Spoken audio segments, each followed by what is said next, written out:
Hey, hey, hey, y'all. Welcome back. Happy Wednesday. So, we are wrapping up our International Women's Month. It's 365 days, but we'll take this 1 month where we will highlight every single woman that wants to jump on here with us. And for this last Wednesday of the month, we have Miss Alexis with us.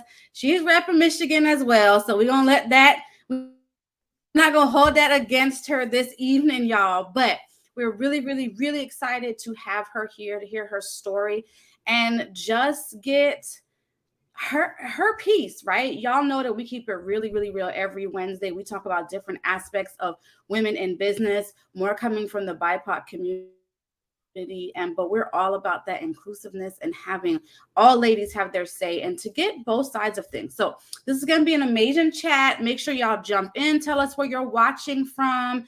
If you're just catching us for the first time, I'm gonna do a real quick shout out in case I forget at the end of this, because y'all know how you've been doing all month. We've been talking.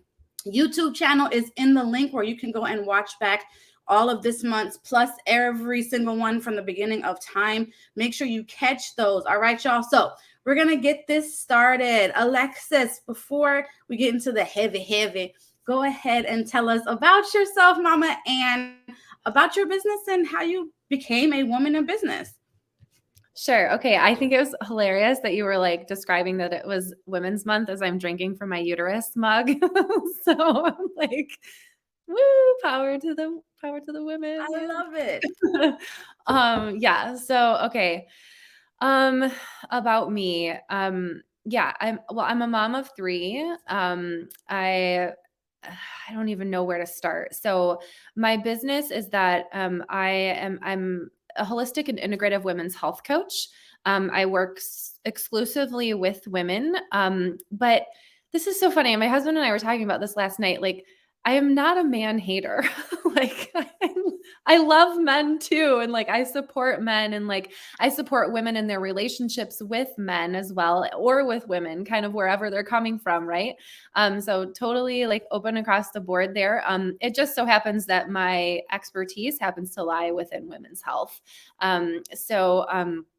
My story is really kind of personal. I've struggled with different health related issues, from irritable bowel syndrome to, going through pregnancy and postpartumhood, going through adrenal crashes after breastfeeding for 8+ years, kind of milking myself for that long and kind of coming back from that. So I have a background in exercise physiology and nutrition. That's kind of my like clinical education.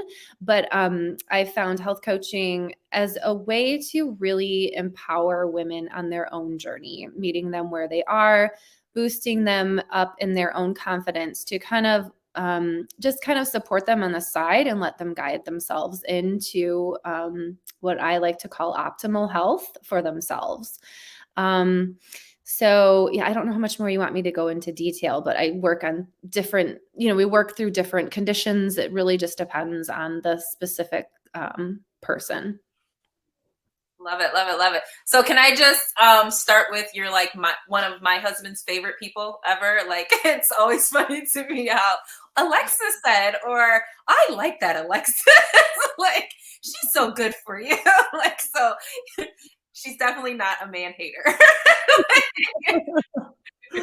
No, that's funny because, and we're, your husband, Anthony, and we're both kind of introverted. And so like, whenever we're at events or anything, we always find ourselves kind of in the corner talking to each other. So, yeah, that's funny. I love it. I love it, love it, love it. So, most of our viewers, know, like, again, one of the things that we love, just touching on in general is obviously when we talk, we're talking from our perspective of who we are and our personal experiences. One of the things I was really excited about, especially having you on and being able to chat with us a little bit, I think no matter what type of small business you have, it's super important to be, and even I'll just use the word, you used it earlier, inclusive, but there's realities that sometimes certain things won't be as attractive to this demographic as over here. So one of my first questions for you from a small business standpoint, how do you create a space that feels inclusive where all people can be seen? Sure. I really think that it just comes from uh, just the persona that I emit and the people that I choose to surround myself with. From the time I was a little kid, I've just always been interested in all different types of people and felt comfortable in different communities. Coming from more of um, from a perspective of wanting to learn about other social cultures, honestly. And I'm not there to, it's funny because I would consider myself a health educator, but I'm not there to teach. I'm really there to learn, and I'm there to learn about you. And I think like when you're coming from a perspective of, just there to listen, it really opens up a conversation as opposed to here's what I have to say. So I think, just by being myself and allowing conversation to flow, and being able to listen to different opinions from across the board and in the medical community as well, right? I mean, we have different opinions from across the board. So I think it's important to just kind of remain open. I like that. I like that a lot. Now, in your journey, now, how long have you been in business? So I have only been like a single entrepreneur for a little bit over a year. Prior to that, I was working in a clinical setting. Nice, nice. So thus so far in your journey, what are some of the maybe challenges or struggles you've faced with trying to keep your practice the way you would want it and attractive to the type of people that you're looking to facilitate for? Sure. Yeah. No, great question. So, I mean, this is such a good question. I think like by maintaining my integrity as a person, I'm not going to be completely full like tomorrow, right? As my practice, but I will always be true to myself and will be attracting clients that are in alignment with my line of thinking. That's not to say that everybody has to believe everything that I have to believe and that I don't welcome in other beliefs. What I mean by that more is that it's kind of like your vibe attracts your tribe kind of thing, right? And just by remaining true to myself, I think that I can pull in the people that we energetically at least connect. And not everybody is my client, and I'm okay with that. And I know that initially can possibly create some challenges in building a business. But what I do believe is that the longevity of the persona I create behind Alexis Adams Integrative Health will sustain that kind of that vibe going forward, to know that I'm a true person with integrity. Yeah.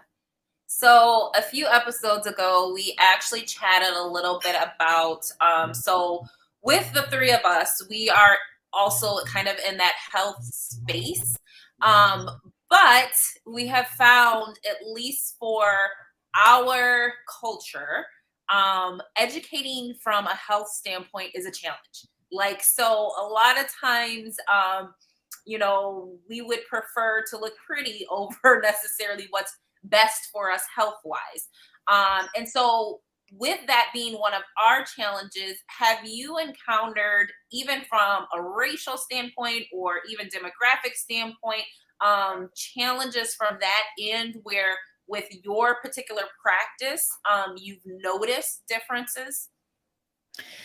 Yeah, I will say, working within the BIPOC community and the cultural representations that kind of go along with that, there sometimes can be a little, I would say maybe a misconception behind, what especially when you're thinking about like products and stuff like that, are healthy. But I don't really think that lies within the person themselves. I really think that it lies within marketing, to be completely honest. Like we see these products on the market that say like natural or all natural. And I really do think that there's a tendency to want to go towards those things, but there's just a misconception with how healthy those things really are. And with more education and understanding behind what really feels good in your body, that it starts to drive that intuition towards actually making change, right? So like if we say like, let's start to notice what's affecting your sleep, that's just an easy one to target, right? And this person says, well, I do notice that when I have a cup of coffee in the afternoon, it starts to affect my sleep. But I don't know what else to do besides that. Then, like that's what picks me up in the afternoon. Well, maybe we can start to look at some different options as your afternoon pick me up, or why you need that pick me up in the first place. And so that can start to drive change around other behavioral habits, so that you can start to recognize like what positive outcome that actually has in your health. So like the more you see a positive change, the more you're going to want to stick with it. So it's really like kind of more of a trial and error thing, as opposed to like you're not doing it right thing. I hope that makes sense. Yeah. No, that makes sense. That makes a lot of sense. I'm trying to think. Tameka, do you have anything? So I'm gonna go back because I love what you said. I found in a few, I don't even know, but I know I've said it out of my mouth a few times, that it's funny that, not to say again, men that are watching, that this doesn't happen for them, but women tend to start businesses, own businesses, because of personal experience, not necessarily like inventions happen because, oh, everybody needs light or everybody needs fire. It's like, this is what I went through. This is what I dealt with. There's no way that I'm alone, because I'm not just this unique creature that's carrying this burden alone. Right. What was that transition like? Because like Dayna said, it's funny, this whole month we've pretty much had women in some kind of wellness space talking, and it has been amazing. And it's a highlight, like a light being shown on the fact that women, we really have got to be taking care of our health and wellness. And like, call it a God moment, if you will, because we're not intentionally, like, we're not doing these things, but we're just not. More and more women are coming out and doing wellness type businesses, because we just don't, for whatever the reason is, it takes that crash moment, right? So what was that transition like? Were there fearful moments, and how did you overcome them to leaving, being in a healthcare practice situation and going out on your own? Yeah. So first and foremost, I will say, like, the women who come from that perspective, like, they've been through it, they've gone through it. And let's be honest, like, most of us have, right? And like, we're trying to fill this void or this gap, in the community in some way, because we don't commune as we did 200 years ago. Like, there's not a community anymore as there used to be. They say it takes a village. Well, where is the village, right? Like, it's gone. And so we're all trying to come back and be like, I want to rebuild this village, and so I think that people that come from that perspective and that drives their passion, like that just makes such a big impact on your business to really come from that perspective. But yeah, so to answer your question, for me, it was an interesting leap, I guess. So I had it's kind of a long story, but like, to make it as short as possible, I was working in clinic, and the program that I was working for got defunded. as I was nearing the end of my third pregnancy. And so it was just like the universe aligning, like, hey, you're going to have another baby. Your program got defunded. Like, let's take some time off. Like it was getting to be overwhelming. And so I did that. And I feel really blessed to be able to have the opportunity to do that and stay at home with my kids for a few months. That was also like kind of dipping into when the pandemic started. So the pandemic started when I had my third baby, was like just over a year at that point. And so I decided to really do like a deep dive into how I wanted to support my community, because I knew that the clinical setting that I was in, although it was impactful, there weren't enough touch points to really build a sustainable change model when it came to like maintaining health. And so I started talking to colleagues like, where are the sticking points and how can I help to fill in those gaps? And the health coaching skills really started to come up more and more and more. And so I looked into a few programs and found one that really aligned with me, specifically educating on women's health. And it came from a really feminine perspective, and also talked a lot about, women's specific health concerns. And so that just felt really good. And I knew that I wanted to work with women and mothers, so that, I can give back to that community and so that they can show up as their best kind of energetic selves. Yeah. Thank you. That was a good question too. Yeah. You guys are good. So another thing that I really wanted to touch on. So just again, perspectively, when we think about like kind of the idea behind why we even wanted to start this and things like that. In my journey, one of the things that I have been most grateful for are allies. I feel like from both sides, and when I say both sides, I'm going to just put it out there, Black people, white people, okay? There's mean people. That's the best way I can kind of say it. There's like people that I'm like, I don't want to be a part of you. I don't want to be a part of you. And I feel like, and I use this term a lot, and I think I've even said it to you before, Alexis, like, I have no desire to build a new table. I believe that there's nothing wrong with this planet. I believe there's nothing wrong with the tables. I believe the people that are uncomfortable with the change need to get up from the tables. And I believe the people that are ready to move forward need to come sit down. And I really feel like it's important to kind of have allies in business, have allies in health. Because it's not to say that like, my demographic over here might not have tools, but just because they're my demographic doesn't mean that that's going to be the best support that I personally need, right? Because that's not a racial thing.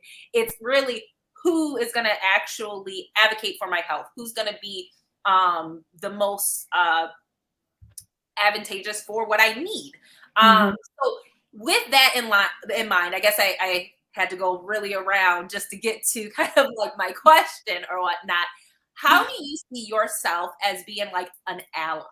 And that's whether it's in your business, personal, however you want to kind of come from that standpoint. How do you find yourself being an ally? Yeah.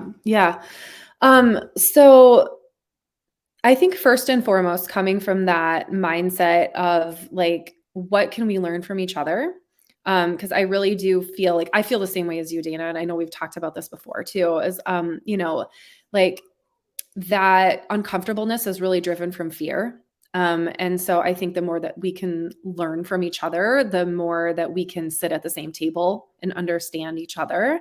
And then so from where I am in the health standpoint, my allyship, is that a word? I don't know, but sounds good. So that is driven in a passion to improve disparities in the health experience of people of color, because especially women, like the mortality rate in babies of who are Black is like double that of those who are white. Why is this happening? Is like literally that's the only other extenuating factor that this child is a different color. And same thing goes for, Black birthing mothers. The maternal health mortality rate is, well, I wrote this down because it changes all the time.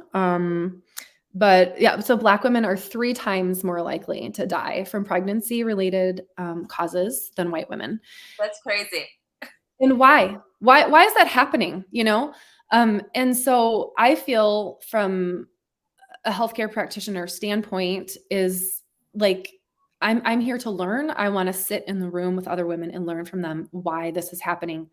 It's not my position to get up on a platform and preach it, because the experiences of women of color are so much more impactful than what I can tell them. So I think if we listen, we can start to learn why, as opposed to coming from like this research perspective. Well, research is great because that's how you start to listen, right? But like from like a telling perspective. So yeah, I think my biggest advocacy as an ally is to listen and to also bring people together. I do believe that, there is a time and a place to learn from everyone. Everyone. I think we can learn something from everyone. Yeah. And I agree with that. And I really do feel like there's also this space where there's certain things that if you don't know, you can't do something different. And so to your point, having somebody that has the education or done the research and have those numbers, that the statistic you just said, I didn't know that, right? But like, I always use this example, like, and this was probably now, I'd say maybe about 5 years ago or something. And my dad was watching 2 of my nieces and he packed them a lunch. Okay. And in this lunch was like a Twinkie, a high C fruit, lunch, what is it? Juice box. And I forgot the third thing that was in there, but I go, Daddy, there's no food here. And he's like, what do you mean? I was like, you packed them a lunch. There's no food. There's a Twinkie and a juice box. And like, again, I don't remember what the other thing is. I'm like, there's no food. There's no nutrition here. There's no nothing.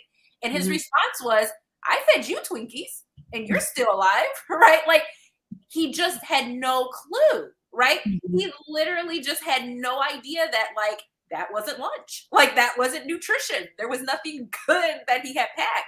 And so sometimes I do feel like culturally it's not always cultural. Sometimes it's just like how you're raised, where you were raised. But I do feel like, at least for me, I've had conversations with my peers that didn't look quite like me. And they talk about nutrition and they talked about certain things. And I'm like, oh, I didn't learn that. I didn't know, right? Like I had no idea that like, each year when I would have gut issues and then I'd end up with strep throat and then I'd end up on antibiotics and then I'd repeat the cycle every single year. And I had no clue that this is ruining my, microbiome. And I don't know that that's correlating to now all these other health issues that I'm having.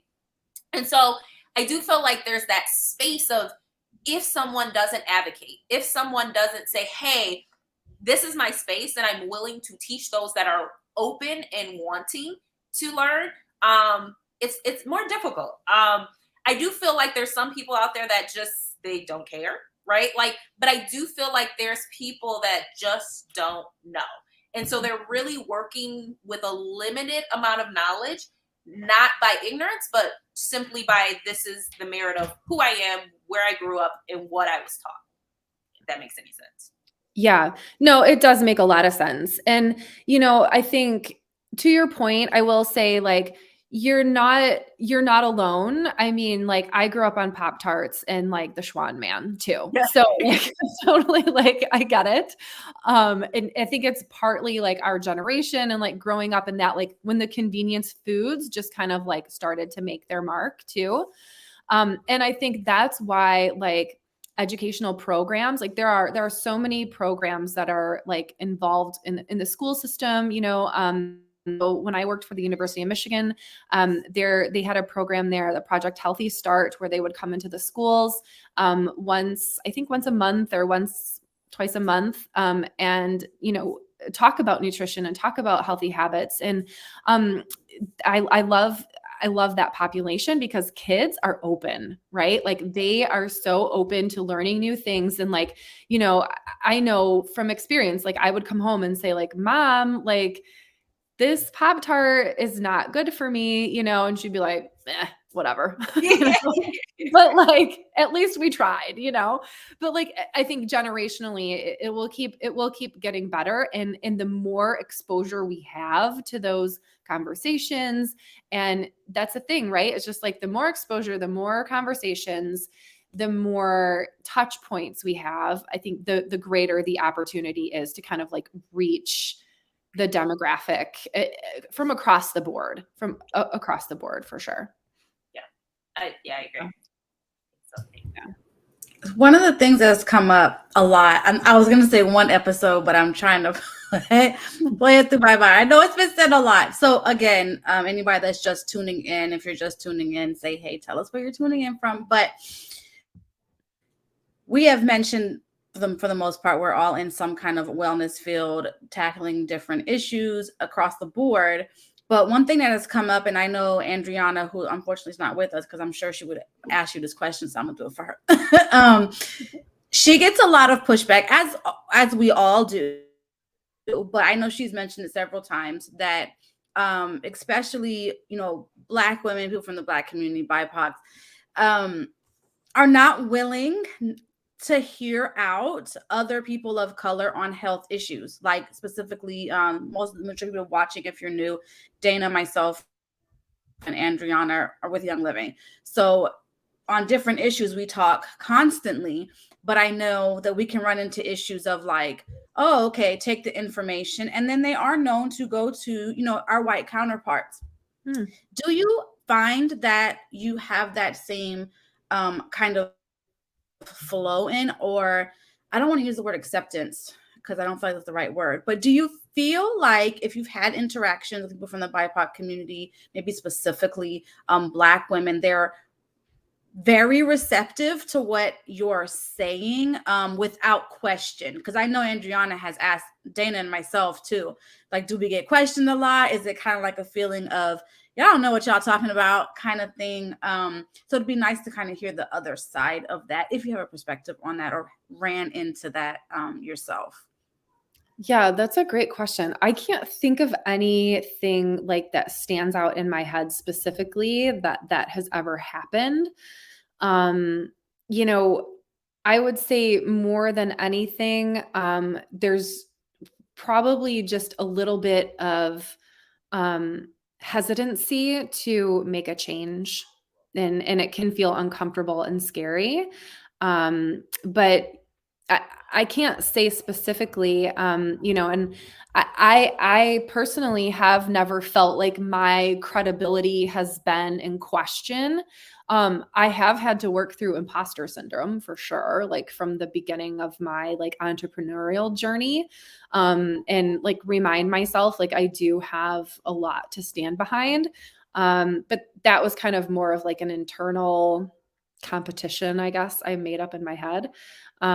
But yeah, from that perspective, I do not. So that's very interesting that you have that to share and that experience. So I have another kind of question too. Like, I have felt, and again, this is from our perspective. I have felt and been in situations where I know simply because of the way I look, I wasn't accepted in this space. And I don't think that it's just a, you know, BIPOC thing, right? Have you ever personally experienced, because of the way you looked, not necessarily being accepted in a certain space? Yeah, I'll just leave it there. Yeah, for sure. So I have felt ostracized in certain communities and certain spaces that I have put myself in. A lot of times on purpose. Like as I mentioned, I've always had an interest in communities that are unlike myself. So I took a lot of like different anthropology classes in college, and my husband is a Black man, and so I've been in situations where I was the only white person in the room, which is very much a turn of what is typical in our lives. And so there are some times where I do feel different, in specific situations. Yeah.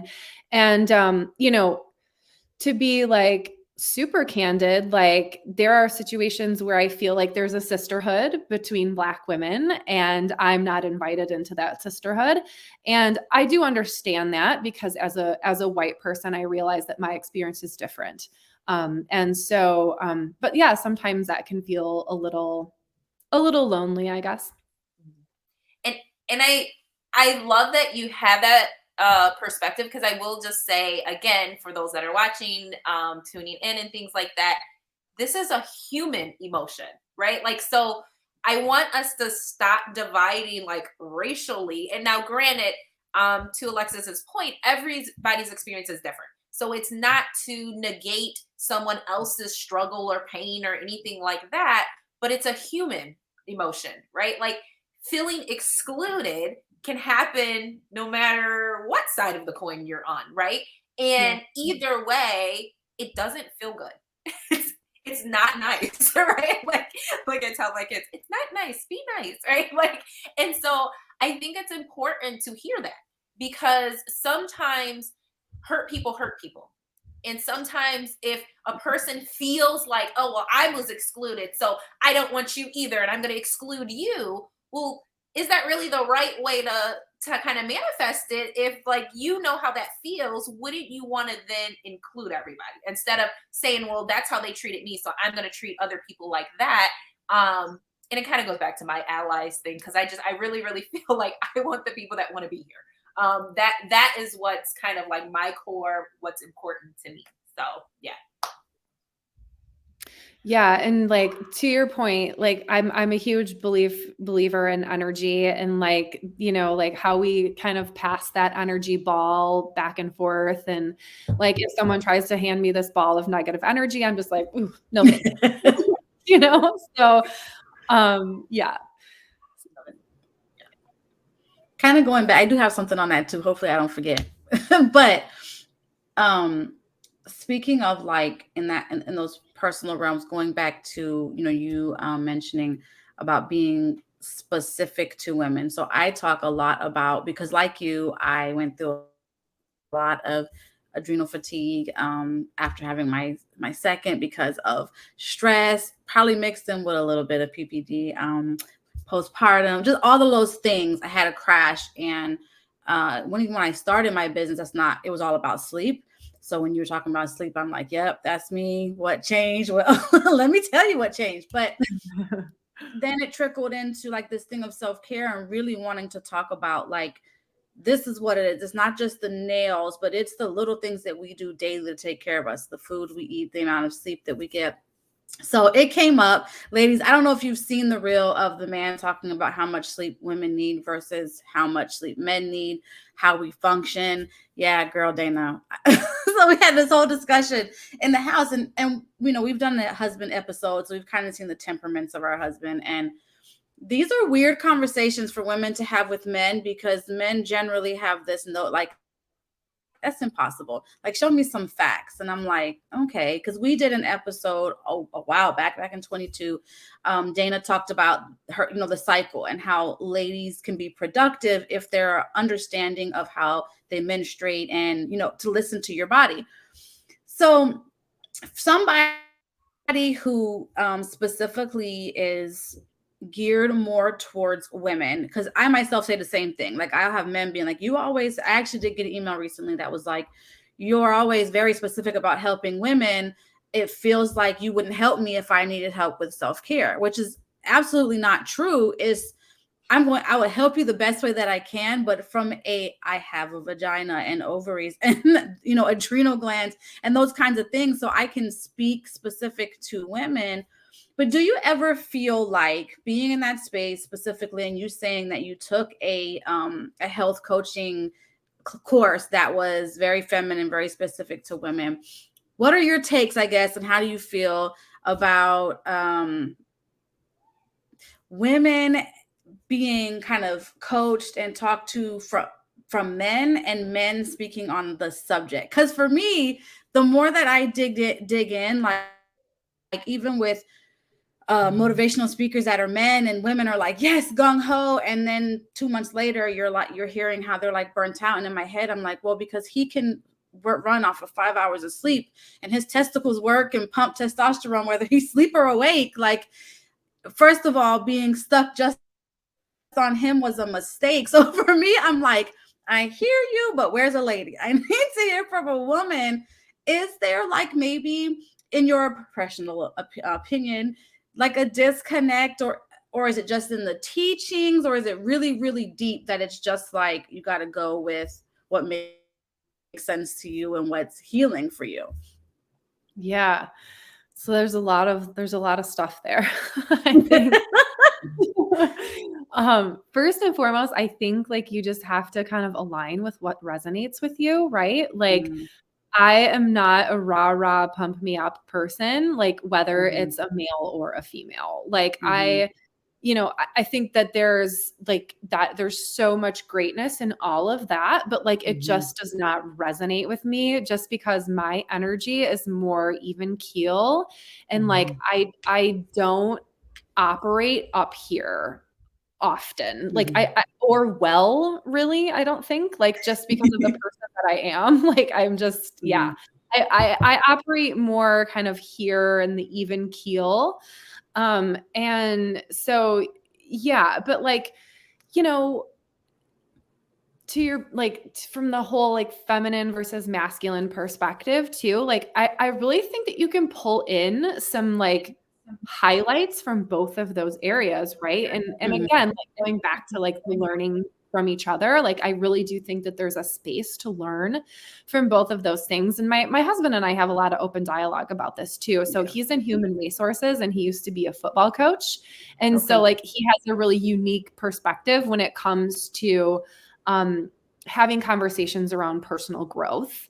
And sometimes it pisses me off, but but he's not wrong, you know, and like sometimes I need a little bit of that in my ear too. That's not just like, so when I pick up a book, like when I search out a book or a podcast or something like motivational, like typically lean towards the masculine perspective, but I do think that there are books written by men that are written actually quite eloquently when it comes to kind of like self-discovery. And even though it's like the hero's journey, like almost a little bit more like the heroine's journey as well, because we're learning along the way. The one that sticks out in my mind the most is The Alchemist. I don't know if you've read that, but yeah, it's such a great book. And like, you know, I wouldn't say that's like a heavily masculine perspective, even though like we're following the life of a man. It's interesting to kind of think of it that way. So I know that answer was kind of all over the place, but I hope that was like, well, so was my question. So just like bouncing back and forth. So yeah, because it's just when we did the male perspective, I mean, it was a great 2 episodes. Like the conversation was great, but it's like when you think back, when you go through the things, like you're saying, it's great to pull in both perspectives. But myself personally, I think and it's again personal experience, I've gotten the most out of any kind of like health and wellness situation when I have talked to a woman. And granted, this could be because it's military. So, you know, men don't have a lot of time, patience for that period, but add all that in. But it's just been like, okay, I can't say that or, you know, speak on that with you. I've had the best care when it's been like, and this is whether it was a white woman, a black woman, if anybody's curious, it's just women in general. It's like, I hear you, like, tell me, let me take it in. And I've had some pretty brutal women that have made me like, don't bring her back in this room. Like, we don't talk. And I can, and like, if I need motivation, not long term, but like quick, I can go with the rah-rah. But having known that I have operated on that level and then crashed and burned, and I'm still trying to repair the damage.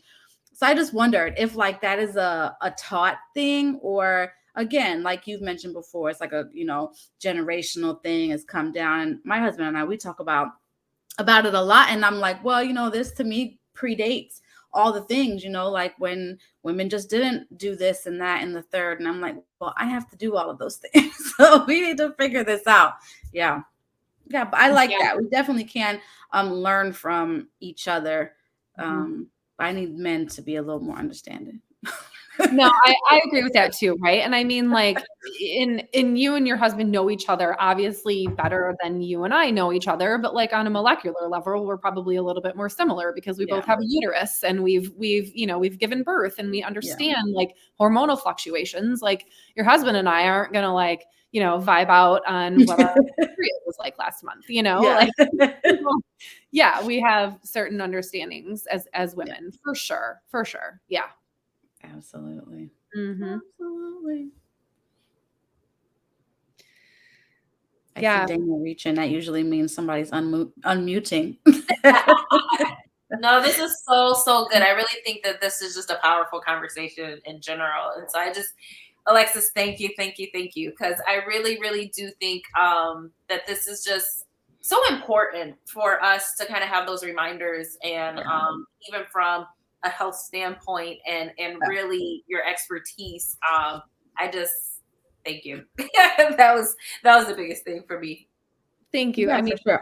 I'm really humbled by that. So thank you so much. I'm really grateful to be here. I would love to do it again. Like, this was super fun. This was really great. Thank you so much for having me. I'm really honored to be here. Yeah, this month has been awesome. I would definitely think we should do it again. But I have one more before we let you go. So I don't know if you've seen any of our episodes. We're going to pretend like you have. We always, try to give other women watching and the fellas that are watching kind of moving points. So before we say goodbye, what would your like top tip, suggestion be for any woman right now thinking about starting a business, getting ready to start a business, or anybody in general, and is afraid of the pushback, afraid of the knockbacks?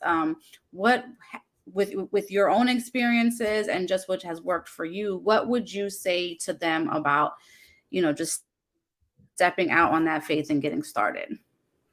Yeah. So first and foremost, all feelings like that are super valid. And I mean, a shared experience from anyone who's ever kind of put themselves out there. So like, just know that you're not alone. And you're definitely like, especially if you're within this community, like, you're in support of held community for sure. And like, this is going to sound really cliche, but like, if you don't put it out there, then nobody's ever going to know, Absolutely. So like, there's just, there's room for everything, especially if you have a passion behind what you're doing. And I guess just give it a shot.